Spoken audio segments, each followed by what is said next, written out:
वैसे तो भारत में पत्र लिखने की परंपरा, भारत क्या पूरी दुनिया में ही पत्र लिखने की परंपरा लगभग समाप्त हो चुकी है। अब कोई किसी को पत्र नहीं लिखता।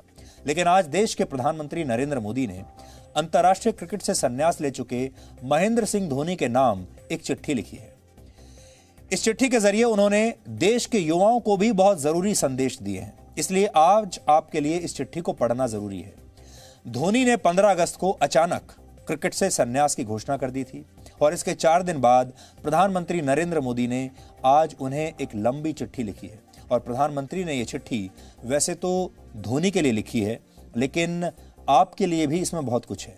प्रधानमंत्री मोदी ने इस चिट्ठी में लिखा है कि महेंद्र सिंह धोनी के नाम को सिर्फ क्रिकेट में उनके आंकड़ों या फिर मैच जिताने वाली पारियों के लिए ही याद रखना सही नहीं है। धोनी को सिर्फ एक खिलाड़ी के तौर पर याद करना उनके साथ अन्याय होगा। धोनी को सही तरीके से तभी समझा जा सकता है जब देश पर उनके असर को समझा जाए, क्योंकि यह असर बहुत असाधारण है। यह असर असल में क्रिकेट के मैदान से बाहर निकल गया है। प्रधानमंत्री ने इस चिट्ठी में धोनी के जीवन से प्रेरणा लेने वाली 8 बड़ी बातें लिखी हैं। उन्होंने पहली बड़ी बात यह लिखी कि धोनी एक छोटे से शहर के साधारण से परिवार में पले बढ़े और वहां से उठकर राष्ट्रीय स्तर पर चमके, अंतर्राष्ट्रीय स्तर पर चमके। उन्होंने अपने दम पर अपना नाम बनाया और सबसे महत्वपूर्ण बात यह कि उन्होंने देश को गर्व महसूस करवाया।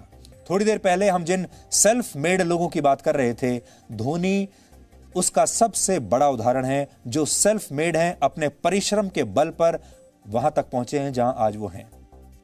खानदान के बल पर नहीं पहुंचे, उन्होंने कहां जन्म लिया था उसके बल पर नहीं पहुंचे, किसी की सिफारिश के बल पर नहीं पहुंचे, किसी विज्ञापन के बल पर नहीं पहुंचे।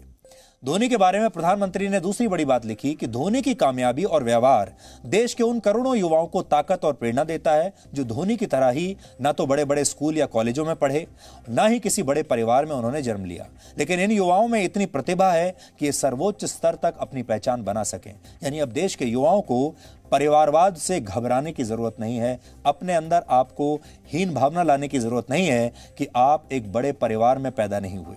ये बहुत बड़ा संदेश है प्रधानमंत्री का हर उस युवा के लिए जो कि एक आम परिवार में पैदा हुआ है, जिसने संघर्ष किया है, जो अपने दम पर आगे बढ़ना चाहता है।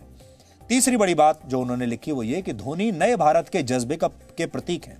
इसमें किसी का भाग्य उसके परिवार के नाम से तय नहीं होता, वो अपना नाम, अपना भाग्य खुद बनाते हैं। इसमें यह मायने नहीं रखता कि हम कहां से आए हैं, लेकिन यह पता होता है कि हमें कहां पहुंचना है। यही जज्बा धोनी ने दिखाया और यही युवाओं के लिए प्रेरणा है।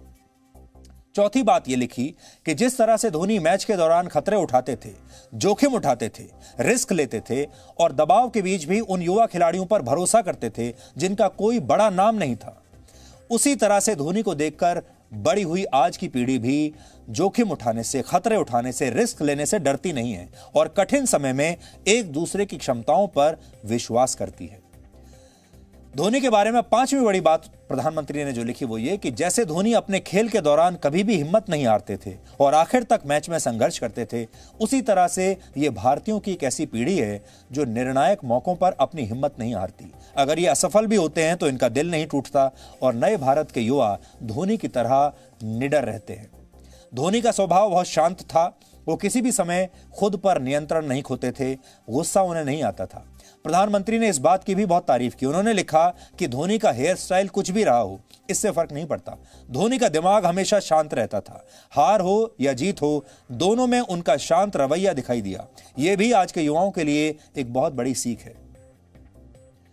धोनी के जीवन से सीखने वाली 7वीं बात यह लिखी कि देश के युवाओं को उनसे अपनी निजी जिंदगी और अपने काम के बीच संतुलन बनाने की कला सीखनी चाहिए।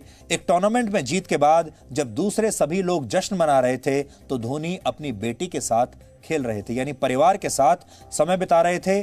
परिवार बहुत महत्वपूर्ण है। आप खेल में कितने भी बड़े स्टार बन जाइए, अपने क्षेत्र में कितने भी बड़े स्टार बन जाइए, लेकिन अपने परिवार की अनदेखी कभी मत कीजिए। 8वीं बड़ी बात यह कि उन्होंने इसमें धोनी की देशभक्ति और सेना के प्रति उनके लगाव का जिक्र किया है अपनी चिट्ठी में। उन्होंने लिखा, धोनी का भारतीय सेना के प्रति विशेष लगाव रहा है। वो जवानों के बीच जाकर सबसे ज्यादा खुश होते हैं और जिस तरह से वो हमेशा सैनिकों की मदद के लिए काम करते हैं वो तारीफ के लायक है। यानी धोनी जो हैं वो सच्चे देशभक्त भी हैं और सच्चा देशभक्त वो होता है जिसे भारत की सेना से प्यार होता है, भारत के जवानों से लगाव होता है, जो जवानों के बीच जाकर सबसे खुशी महसूस करता है।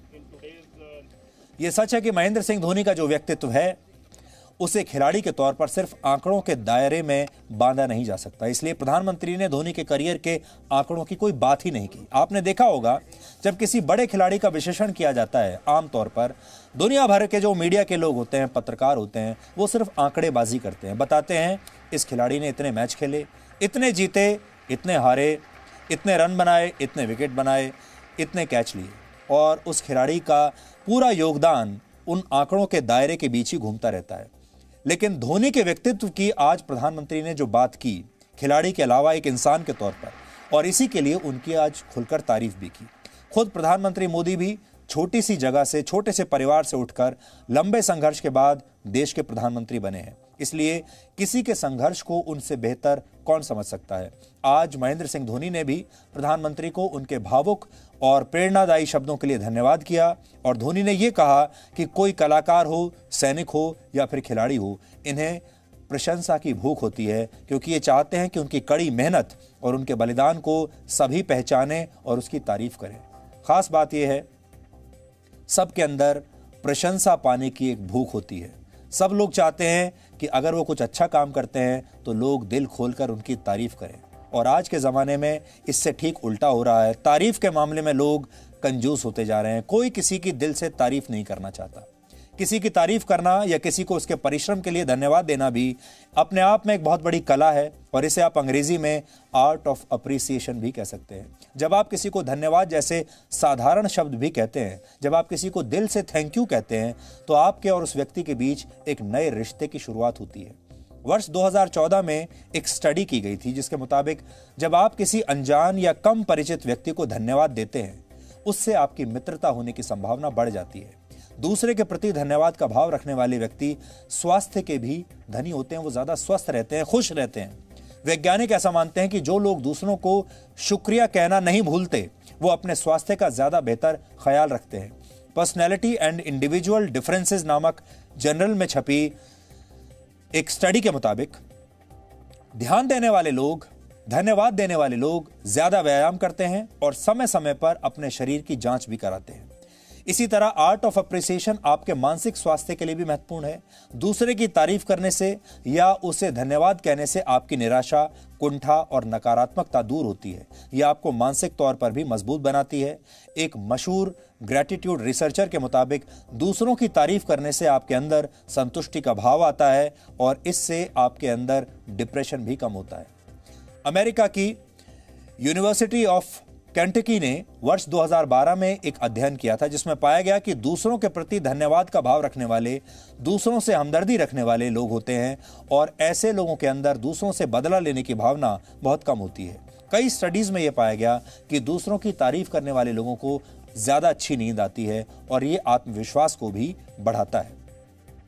इसलिए जीवन में आप कुछ भी करें, आपका क्षेत्र कोई भी हो, कितने भी सफल हो जाएं, लेकिन लोगों को धन्यवाद कहना ना भूलें, क्योंकि आप शायद जानते भी नहीं होंगे कि आपकी सफलता के पीछे ना जाने कितने अनजान लोगों की मेहनत होगी, या फिर ऐसे लोग जो अनजान तो नहीं हैं लेकिन जिन्हें आप अनजान मानकर नजरअंदाज कर देते हैं या इग्नोर कर देते हैं। जो दूसरों के प्रति धन्यवाद का भाव रखता है, उसे जीवन में कभी निराशा हासिल नहीं होती।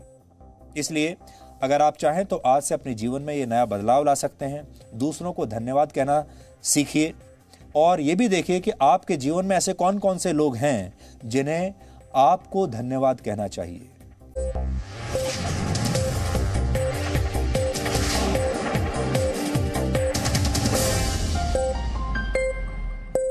Presenting B News app, available on Google Play and App Store. Download it now.